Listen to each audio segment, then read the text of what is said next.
What's up, guys? Biker Dave here once again in the 2010 Toyota Matrix. One other gripe I just recently came across. The rear view mirror, even though everything is tight, nothing's broken or loose or anything, looking through the rear view mirror, you would see vibration.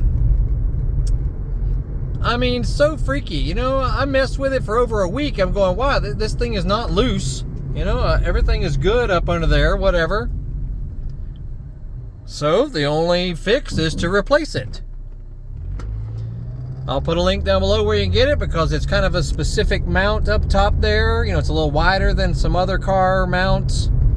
I'll put a link down below where you can get it, but perfectly fine now, as you see, looking through there. But yeah, you'd be looking through the rear view mirror and you'd see it'd be shaking. But nothing was loose.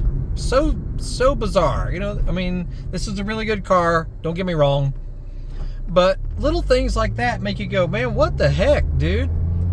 You know, this thing is not like it's 40 years old and on its last leg. You know, it's a 2010 model. Anyway, I replaced the mirror, just did it a few minutes ago. Very easy, I mean, extremely simple. It took a minute or 30 seconds to replace it, and it's fine now. Anyway, check it out. We got more stuff about this car on our channel. Tons of other cars that we do work on or we do reviews on, driving videos and whatnot. Always up to something motorcycle related too.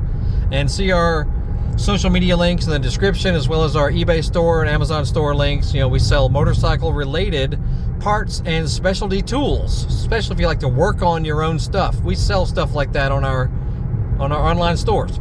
So check it out.